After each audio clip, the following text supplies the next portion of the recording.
Start up with the second year academic syllabus. This is a great pandemic condition, but still the institution is providing with a great opportunity to stay connected and work for the success. So, firstly, being thankful to the institution, let us start up with the syllabus. Before that, I wish you all to be at home, stay safe, be healthy, and will come out of this great disaster. Fine. The biology syllabus of the second year, it includes about 5 units. The first unit will be reproduction, which includes 4 chapters. The unit 2 is genetics and evolution, which includes 3 chapters. Unit 3, biology and human welfare, which includes 3 chapters. Unit 4, biotechnology and applications, which includes 2 chapters. Unit 5 is ecology, which includes 4 chapters.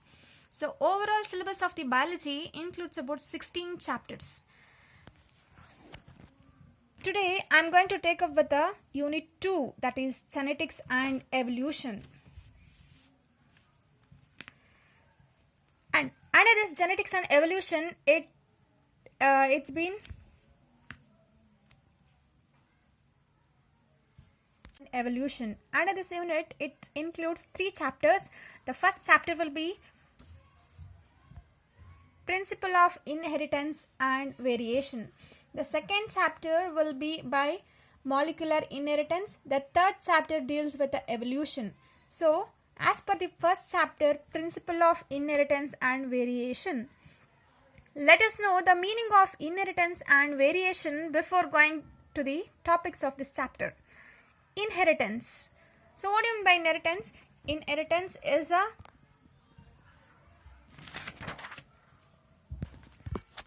the unit 2, genetics and evolution.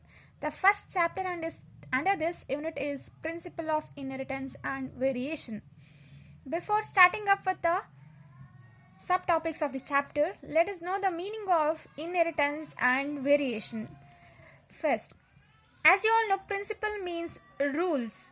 Inheritance means the process of possessed characters transferred from parents to offsprings or progeny. It's regarded as inheritance. And variation means it's a group or it's a characteristics changeover taking place from generation to generation. Fine.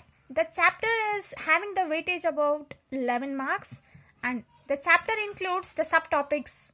First subtopic will be Mendel's law of inheritance.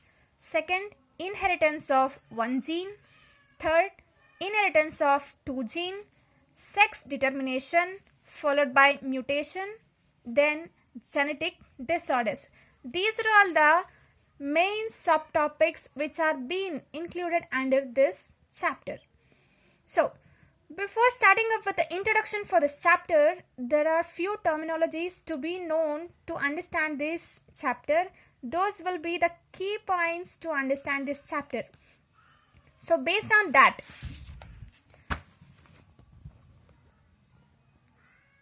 these are all the few terminologies to be known. The first terminology is genetics. Genetics, it's a branch of biology which is dealing with the study of genes, gene variation, heredity of the organisms. Genetics is a term first coined by Wilhelm Batson in the year 1905.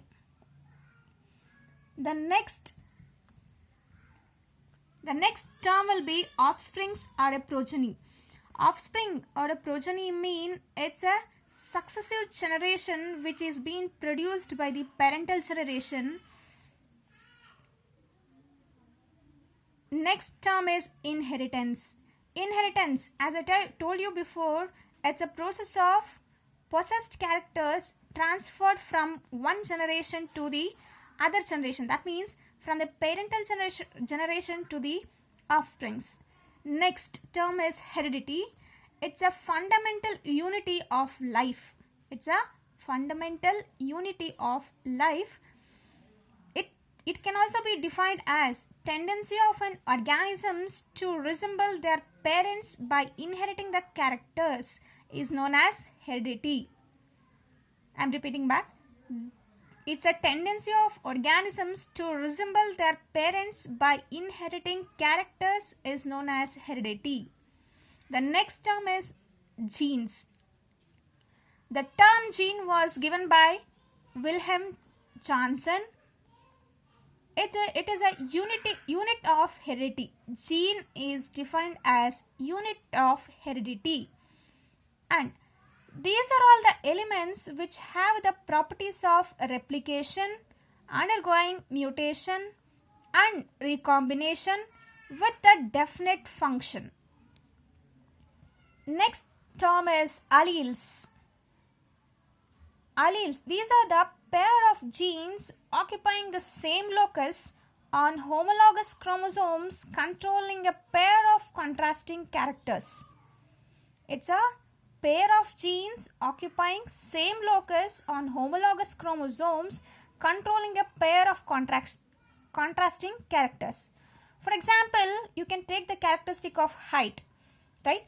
You may have seen the height may be short, tall, dwarf, right? So, but the character is the same as height. Character will be the same, but the characteristic features of these representing alleles will be different. That might be tall, dwarf, short, or everything. So these are all called as alleles. Then the next term will be locus. Locus is a particular region where the particular alleles are located. A locus is a particular region where the particular alleles are located. This is regarded as locus. Next terminology is phenotype. Phenotype means it is an external visible character of an organism which determined by the genotype present in the organism. The phenotype changes according to the age, right? You may have been noticed that from your childhood till the age what you are now, you have been faced or seen the many changeovers, cyclic changeovers, and the morphological changeovers have been taken place. So that is regarded as phenotype. These phenotype will be changing over as per the age and as per the environmental conditions. Next is about genotype. Genotype, it is a genetic constitution of an individual. It is influenced by the phenotype. It doesn't change by the age. This genotype, it doesn't going to be changed by the age as phenotype. And here the genotypic organisms, individuals which will be having the similar genotype shows the same phenotype under the same environmental conditions.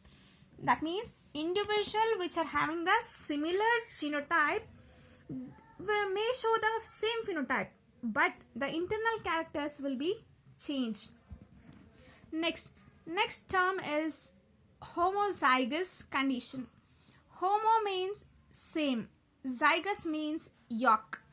Homo means same, zygous means yolk.